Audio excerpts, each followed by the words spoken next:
नमस्कार, सलाम, आदाब। आप देख रहे हैं बीआर पब्लिक न्यूज़। मैं हूं आपके साथ इखलाक अहमद। अभी हमारी जो टीम है वो पहुंची हुई है बड़हरिया प्रखंड के चौकी हसन गांव में। यहाँ पे एक मेरी छोटी बहन बैठी है जो डिस्ट्रिक्ट लेवल पे दूसरा रैंक लेकर के आई हुई है, जो इंटरमीडिएट एग्जाम में 471 नंबर इन्होंने लेकर के आया हुआ है। सबसे पहले स्वागत है आपका। जी, आपकी और आपकी टीम का भी बहुत-बहुत धन्यवाद। सबसे पहले आप पहले अपना परिचय दे दीजिए। मेरा नाम तहरीम फ़ातिमा है और मेरे पिता का नाम निहाल अहमद है। मेरी माता का नाम शमीमा बानो है। मेरे पिता फार्मर हैं। आप जब रिजल्ट आया था तो सबसे पहले आपके घर में किसको जानकारी हुआ रिजल्ट के लेकर? सबसे पहले तो मेरे अंकल को और मेरे फ़ादर, उन्होंने ही बताया चेक करके। मतलब आपको पापा को सबसे पहले जानकारी हुआ, वो आपको बताया। जी। तो आपका रिएक्शन कैसा था उस समय? उस टाइम तो थोड़ा बुरा लगा था, मतलब एक्सपेक्ट किया था 480 तक तो जाएगा, बट अब पता नहीं एग्ज़ामिनर कैसे चेक किया। अपने हिसाब से तो बहुत अच्छी कॉपी लिखा था मैंने, मुझे उम्मीद था कि अच्छा आएगा, बट मतलब अब जो भी है मैं सैटिस्फाइड हूँ, जो होता है अच्छे के लिए होता है। आपका सोच था कि कहीं न कहीं 471 से और प्लस आया जी। होता। लेकिन यहाँ पे कहीं न कहीं एग्ज़ामिनर की गलती है जी। कि कॉपी चेक किए तो वो हो सकता है बिहार मिसअंडरस्टैंडिंग बोर्ड हुआ में होगा होता उनसे। है। जी। और जो आप पढ़ाई कर रही थी, वो कहाँ से कर रही थी? सेल्फ स्टडी करती थी और गवर्नमेंट स्कूल जो है दीनदयालपुर में, वहाँ से पढ़ती थी। 9th से वहाँ से पढ़ रही हूँ, उससे पहले सीबीएसई में थी और इस मतलब लास्ट में पीडब्ल्यू जॉइन किया था, ऑनलाइन बैच। यहाँ पे अभी के डेट में अगर देखा जाए तो जो भी गार्जियन है वो तो बोलते हैं कि गवर्नमेंट स्कूल में पढ़ाई नहीं होता है। वो गवर्नमेंट स्कूल में अपने बच्चे को नहीं भेजना चाहते हैं। वो गवर्नमेंट स्कूल में उसी के बच्चे बच्चियाँ जाते हैं जिनकी आर्थिक स्थिति बहुत डाउन होती है। हमने भी बहुत करीबी से देखा है। तो फिर आप उसमें कैसे आप पढ़ाई करती थी?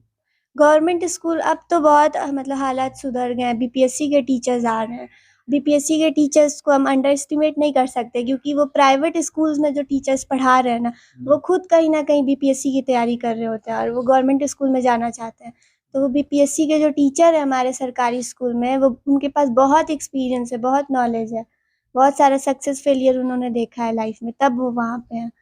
तो ऐसा नहीं है कि सरकारी स्कूल में पढ़ाई नहीं हो सकती है। अगर आपके अंदर जुनून है तो आप रेगुलर जाइएगा तो वो ज़रूर पढ़ाएँगे। ऑनलाइन जब आप क्लास करती थी तो हो सकता है कि आपको बहुत सारे ऐसे क्वेश्चंस होते होंगे जिसमें बाधा आती होगी, आपको समझ में नहीं आता होगा, सॉल्व करने में थोड़ी कठिनाइयाँ आती होंगी, तो उसको आप कैसे सॉल्व करती थी? स्कूल वो जो आपके गवर्नमेंट स्कूल में जाती थी वहाँ से आप टीचर से हेल्प लिया करती थी या घर पे ही अपने से या ऑनलाइन कोई अदर चैनल देख कर के आप उसको सॉल्व किया करती थी? स्कूल के टीचर्स बहुत डाउट मतलब सॉल्व इसमें यहाँ तक कि मैं मोबाइल पे भी अगर कुछ पूछ लूँ व्हाट्सएप पे या फिर कॉल करके तो वो बता देते थे। और स्कूल में भी मतलब बहुत सपोर्ट करते थे। जैसे मैं रेगुलर स्टूडेंट थी और स्कूल कैप्टन भी रही हूँ स्कूल की। तो बहुत सपोर्ट करते थे और फिर ऑनलाइन भी फीचर्स थे पीडब्ल्यू में, तो वीडियो कॉल वगैरह से वो लोग बता देते थे, जो भी मेरा डाउट रहता था। मतलब आपकी जो ये 4 से 71 नंबर आया है, इसके पीछे कहीं न कहीं आपके टीचर्स का बहुत बड़ा अहम भूमि है जी। कि वो लोग आपको बहुत हेल्प किए हैं, तब आप जी। जा कर के 471 तक आपका जो नंबर है वो पहुँचा हुआ और जिले में दूसरे नंबर रैंक पे आप आई हैं। जी। तो टीचर्स आपसे कोई मिले हुए हैं? टीचर्स हाँ, बचपन के टीचर्स आए थे जिनसे मैंने पढ़ा था। जैसे असरार सर आए थे, आसिफ सर आए थे। बाकी स्कूल के टीचर्स थे तो उनसे कॉल पे बात हुई थी। अब उनको बुलाऊँगी मैं, इनवाइट करूँगी ईद पे। जी। आगे पढ़ाई क्या करना है आपको? वही नीट की तैयारी करूँगी इस साल और अच्छा, नीट्स की तैयारी डॉक्टर करना बनना है, है। डॉक्टरी करना है। तो डॉक्टरी करने के लिए तो नीट्स में बहुत आपको परिश्रम करना पड़ेगा। जी। नीट्स कहीं न कहीं बहुत हार्ड हो जा रहा है, तो उसके लिए कोई तैयारी पहले से ही है या कि अभी प्रेज़ेंट से ही माइंड सेटअप हुआ है कि नीट्स हमें निकालना है? सबसे पहले तो मेरा इंग्लिश मीडियम है तो उतनी प्रॉब्लम नहीं आएगी और बेसिक्स भी मेरा क्लियर है। बस मुझे और प्रैक्टिस की ज़रूरत है तो बाहर जाऊँगी एक अच्छे इंस्टीट्यूट में, वहाँ से तैयारी करूँगी।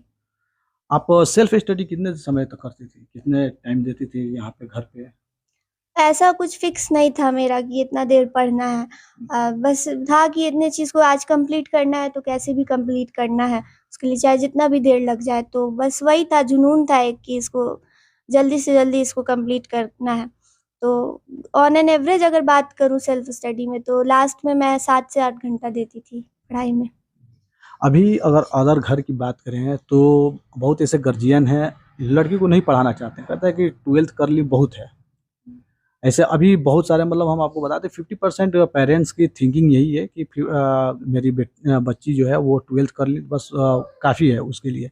उसके बाद वो घर पे लगा देते हैं उसको काम काज के लिए, खास करके मेस के लिए लगा देते हैं, किचन का वर्क संभालने के लिए। तो आपकी मम्मी कभी आपके ऊपर फोर्स नहीं की कि किचन का पहले काम कर लो या किचन के काम के लिए? नहीं, कभी ऐसा फ़ोर्स नहीं करती थी। मेरा मतलब जब फ्री रहती थी मैं थोड़ा बहुत हेल्प कर देती थी जब पढ़ाई नहीं कर रही होती थी। बाकी पढ़ाई के टाइम कभी भी ऐसा डिस्टर्ब नहीं करती थी कि ये काम करो, वो काम करो। खुद वो खाना खिलाती थी अपने हाथ से कि मैं डिस्टर्ब ना हूँ, पढ़ाई कंटिन्यू रहे। मतलब कहीं न कहीं आपके कहीं न कहीं आपका अम्मी का बहुत बड़ा जी, बहुत। योगदान है आपके पीछे, ये 471 नंबर लाने के पीछे, कि उन्होंने अभी कभी कभी आपको डिस्टर्ब नहीं किया, आपके पढ़ाई से दूर नहीं किया, काम के पीछे आपको नहीं लगाया। आपको फुल आज़ादी दी कि हाँ, जा पढ़ ले, पढ़ाई के पे आपको ज़्यादा ध्यान देने को दिए हैं। जी, तो आपके पापा क्या करते हैं अभी? फार्मर हैं। फार्मर हैं। तो उनके तरफ से कोई ऑब्जेक्शन वगैरह नहीं आ रहा था? नहीं, वो बहुत सपोर्टिव हैं। उनकी तरफ से कुछ नहीं था और हिम्मत बढ़ा रहे थे कि अब आगे पे ध्यान दो। जी, मतलब वो आपको और हौसला बुलंद कर रहे थे कि और अच्छा से करो और पढ़ाई पे ध्यान दो। और ये जो ऑडियंस देख रही है, जो नेक्स्ट ईयर एग्ज़ाम देने वाले हैं, जो भी बच्चे-बच्चियाँ हैं, 10th का हो या 12th का हो, उन सभी के लिए आप क्या मैसेज देना चाहेंगी? यही कि अच्छे से पढ़िए और रेगुलर पढ़िए और मतलब राइटिंग स्किल और प्रेजेंटेशन स्किल पे भी काम कीजिए, क्योंकि ये बोर्ड एग्ज़ाम में बहुत ज़रूरी होता है। क्योंकि टीचर्स जो एग्ज़ामिनर चेक कर रहे होते हैं, तो उनको इम्प्रेस करने के लिए कि हाँ, बच्चा कुछ ना कुछ अच्छे से जानता है, तो अच्छे से राइटिंग मतलब प्रेज़ेंट करके अच्छे से लिखिए और टीचर्स पे भरोसा रखिए अपने, डाउट्स उनसे क्लियर करते रहिए। एग्ज़ाम पेपर ये आप आपसे आखिरी एक सवाल रहेगा कि जब आप एग्ज़ाम देने गई सेंटर में, जब फर्स्ट टाइम आप गई, तो बहुत सारे स्टूडेंट हैं जिनको हेजिटेशन बहुत ज़्यादा होता है। जिनको क्वेश्चंस के आंसर मालूम भी रहते हैं, फिर भी वो उनके पास इतने टेंशन होते हैं, इतने हेजिटेशन रहते हैं कि वो उसको सॉल्व नहीं कर पाते, तो उसको कैसे फेस किया आप? 10th में जब मतलब पहला एग्ज़ाम था 10th बोर्ड्स का, तो थोड़ा-सा शुरू में था, बट फिर आदत हो गई थी डेली-डेली वैसे ही जाना एग्ज़ाम देना। फिर अब 12th में तो उतना नहीं डर लगता था। हाँ, मतलब काम एंड कंपोज़्ड माइंड लेकर चलिए और थोड़ा एग्ज़ाम से पहले मतलब साँस लीजिए थोड़ी लंबी-लंबी, इससे डर खत्म होता है और दिमाग को थोड़ा शांत करने का ट्राई कीजिए वहाँ एग्ज़ाम हॉल में। वो कुछ भी इतना मतलब डराने, वहाँ पे कोई डराने वाला माहौल होता नहीं है। बस पेपर आपको अपने जो आपने पढ़ा है उसको प्रेज़ेंट करना है कॉपी में, तो इसमें डरने की कोई बात नहीं है। 10th आप कहाँ से की हुई थी? 10th भी यही दीनदयालपुर हाई स्कूल से। उसका रिज़ल्ट आपका क्या था? 460, 92%। 92 पर उसमें भी 460 मतलब 460 नंबर आपका आया हुआ था। जी। तो अभी हम बात कर रहे थे, ये मेरी छोटी बहन तहज़रीफ़ फ़ातिमा से। तो इन्होंने आपको बताया, पूरा क्लियर किया कि इन्होंने जो एग्ज़ाम दिया, उसके पीछे के जो स्ट्रगल लाइफ़ इनका रहा, वो कैसे रहा, कैसे संघर्ष इन्होंने किया और जिसके बदौलत आप देख रहे हैं कि ये डिस्ट्रिक्ट लेवल पे 2 नंबर पे इनकी स्थान है, 471 नंबर इनके आए हुए हैं। और अगर बात करें तो 10th में कहीं न कहीं 10th में भी 460 नंबर थे, उस वक़्त भी अगर बात करें तो ये प्रखंड लेवल पे कहीं न कहीं इनका फर्स्ट या सेकंड रैंक ही होगा, अभी उस वक़्त का मैं नहीं बता सकता। लेकिन अगर फर्स्ट आप था। फर्स्ट था, इनका कहना है कि फर्स्ट रैंक था वो प्रखंड लेवल पे। तो अगर आप भी अगर एग्ज़ाम दे रहे हो या नेक्स्ट ईयर में एग्ज़ाम देने वाले हो या पढ़ाई कर रहे हो, तो आपको भी अच्छे से पढ़ाई करना होगा। एक और चीज़ रहेगा कि बच्चे बहुत पढ़ते हैं, हमने देखा है कि पढ़ाई जब करते हैं वो, तो एग्ज़ाम जब करीब आता है ना, तो रटना स्टार्ट कर देते हैं। तो वो रटना सही है। सबसे पहले तो आजकल ये बहुत ज़्यादा ट्रेंड चला हुआ है बच्चे में कि 1 दिन पहले एग्ज़ाम से पढ़ लें और हुँ, 1 रात पहले पढ़ के एग्ज़ाम दे देंगे, पास कर जाएँगे। तो ऐसा कुछ नहीं है, आपको जो टेक्स्ट बुक प्रोवाइड की जा रही है गवर्नमेंट की तरफ से या हुँ, फिर कहीं बोर्ड्स की तरफ से, वो बहुत हेल्पफुल है, उसमें बहुत सारी जानकारी है। तो सिर्फ़ जी, आपको एग्ज़ाम में हेल्प नहीं करेगी, आपकी लाइफ़ में भी बहुत हेल्प करेगी। तो आप उसको उस पे मतलब पढ़िए, उसको डेली पढ़ा कीजिए, हुँ। उस पे टाइम दीजिए अपना। तो सिर्फ एग्ज़ाम पास करना ज़रूरी नहीं है, नॉलेज होना ज़रूरी होता है। बिल्कुल, सही बोला।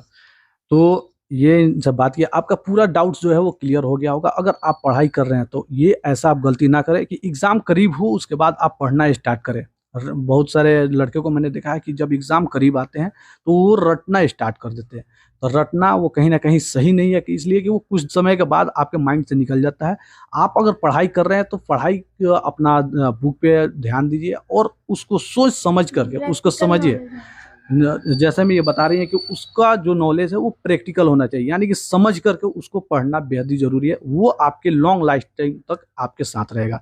तो आपकी ये वीडियो कैसी लगती है? आप अपना प्रतिक्रिया कमेंट में दे सकते हैं। अगर वीडियो पसंद आती है तो फेसबुक पे है तो फॉलो कीजिएगा, यूट्यूब पे है तो सब्सक्राइब कीजिएगा और फेसबुक पे या यूट्यूब पे आप अपने दोस्तों को शेयर कर सकते हैं।